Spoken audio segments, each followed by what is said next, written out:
Hello প্রিয় viewers, কেমন আছেন সবাই?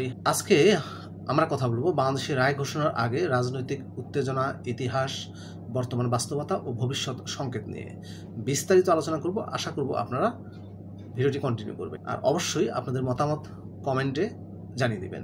বাংলাদেশে রায় ঘোষণার সময় এলেই কেন রাজনীতি আগুনের ধরার মতো উত্তপ্ত হয়ে ওঠে? মানুষের মুখে তখন একটাই প্রশ্ন, আবার কি সহিংসতা হবে? এই প্রশ্নটা শুধু ভয় নয়, বরং এক ধরনের ক্লান্তি। বছরের পর বছর ধরে আমরা যেন বারবার এই একই চক্রে আটকে যাচ্ছি। আজকের ভিডিওতে আমরা বিশ্লেষণ করব কেন রায় ঘোষণার আগে উত্তেজনা তৈরি হয়, ইতিহাস আমাদের কি শিক্ষা দিয়েছে এবং ভবিষ্যতে কিভাবে আমরা শান্তিপূর্ণ গণতান্ত্রিক সংস্কৃতির দিকে যেতে পারি।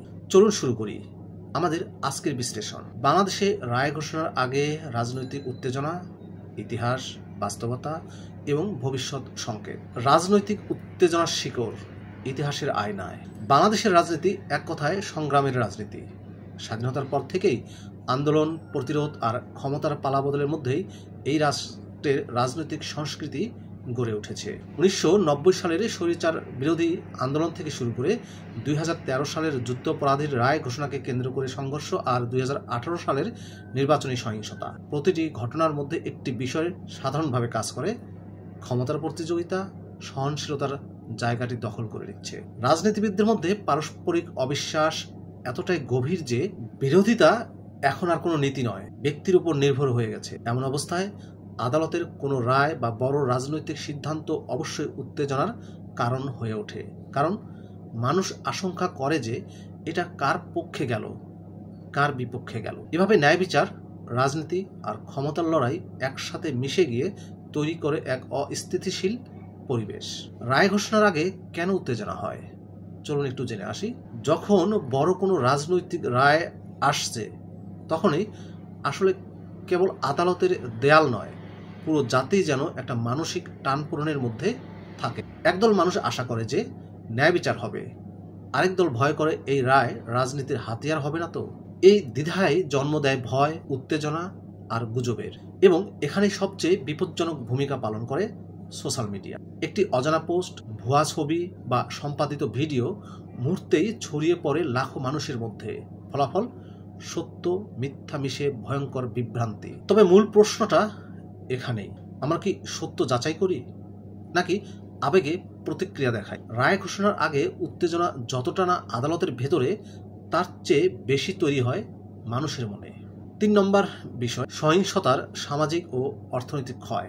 যখন রাজনীতির নামে মানুষ রাস্তায় নামে, তখন তার প্রভাব সরাসরি পড়ে মানুষের জীবনে। একটা দোকান একদিন বন্ধ থাকলে একটা পরিবার সেদিন হয়তো খাবার জোটাতে পারে না। একটা পরিবহন বন্ধ মানে শত শত যাত্রীর কষ্ট, শ্রমিকের ক্ষতি, ব্যবসায় ব্যাঘাত।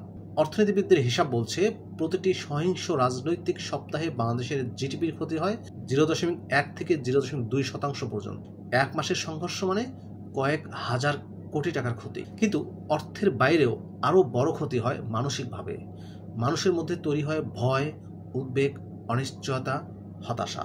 এভাবে দীর্ঘমেয়াদী দেশের সামাজিক স্থিতিশীলতা ভেঙে পড়ে।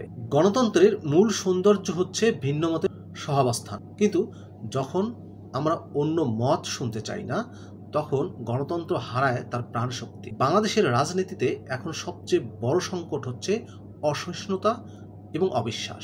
একটি পরিণত গণতন্ত্রে আদালতের রায় মানে বিচারিক স্বাধীনতার প্রতিফলন, কিন্তু এখানে অনেক সময় সেটাকে দেখা হয় রাজনৈতিক অস্ত্র হিসাবে। এখানে আমাদের সবচেয়ে বড় পরীক্ষা, আমরা কি রায়কে আইনের দৃষ্টিতে দেখব নাকি দলীয় চোখে দেখব? আন্তর্জাতিক সম্প্রদায় কিন্তু এগুলোতে সবসময় দৃষ্টি দিচ্ছে। বাংলাদেশের রাজনীতি শুধু দেশের ভেতরেই সীমাবদ্ধ নয়, দক্ষিণ এশিয়ার ভূ রাজনীতিরও অংশ। রায় ঘোষণার মতো সংবেদনশীল সময়ে জাতিসংঘ, যুক্তরাষ্ট্র, ইউরোপীয় ইউনিয়ন, এমনকি আমাদের প্রতিবেশী দেশগুলোর নজর থাকে বাংলাদেশে। তারা চায় স্থিতিশীলতা বজায় থাকুক, মানবাধিকার সুরক্ষিত থাকুক, কারণ এই অঞ্চলের শান্তি অনেকাংশে বাংলাদেশের স্থিতিশীলতার উপর নির্ভরশীল। তবে আন্তর্জাতিক প্রতিক্রিয়া যতটা না চাপ হিসেবে দেখা উচিত, তার চেয়ে বেশি দেখা উচিত সহায়তা হিসেবে। কারণ গণতন্ত্রের বিকাশ সবসময় ভেতর থেকে আসতে হয়, বাইরের কেউ তা তৈরি করে দিতে পারে না। এখন এই যে পরিস্থিতি, এখানে নাগরিক ও প্রশাসনের করণীয় কি? সহিংসতা ঠেকানো শুধু পুলিশের দায়িত্ব নয়, প্রতিটি নাগরিকের একটা নৈতিক দায়িত্ব আছে। আমাদের 3টি কাজ করতে হবে এজন্য: গুজব যাচাই ছাড়া কিছু শেয়ার না করা, উত্তেজনা বাড়ায় এমন ভাষা ব্যবহার না করা, শান্তিপূর্ণ সংলাপ ও যুক্তি নির্ভর আলোচনার সংস্কৃতি গড়ে তোলা। প্রশাসনের দায়িত্ব হবে আইন শৃঙ্খলা বজায় রাখা, আর আমাদের দায়িত্ব হবে যুক্তি, সহনশীলতা আর সংযম ধরে রাখা। বাংলাদেশের ভবিষ্যৎ নির্ভর করছে আমাদের রাজনৈতিক সংস্কৃতির রূপান্তরের উপর। যদি আমরা প্রতিদ্বন্দ্বী নয়, অংশীদার হিসেবে একে অপরকে দেখতে শিখি, তাহলেই সহিংসতার জায়গা হারাবে, সংলাপ জিতে যাবে। গণতন্ত্র মানে শুধু ভোট নয়, এটা মানে পারস্পরিক শ্রদ্ধা, বিশ্বাস, আলোচনা এবং আইনের শাসন। রায় ঘোষণার দিন একদিন হবে সেই দিন যেদিন মানুষ ভয় নয়, আস্থা অনুভব করবে। আমরা যদি ইতিহাস থেকে শিক্ষা নেই, তাহলে ভবিষ্যৎ হবে আরও শান্তিপূর্ণ, আরও স্থিতিশীল। রায় ঘোষণার দিন হোক ন্যায় বিচারের উৎসব, ভয় বা বিভাজনের নয়। আমি মকসিদুল ইসলাম। দেখা হবে পরের ভিডিওতে, যেখানে আমরা বিশ্লেষণ করব বাংলাদেশের নির্বাচনী রাজনীতিতে যুব সমাজের ভূমিকা। সাবস্ক্রাইব করবেন, পাশে থাকবেন, কারণ সত্যিকারের পরিবর্তন শুরু হয় সচেতনতা থেকে। ভালো থাকবেন সবাই। আল্লাহ হাফেজ।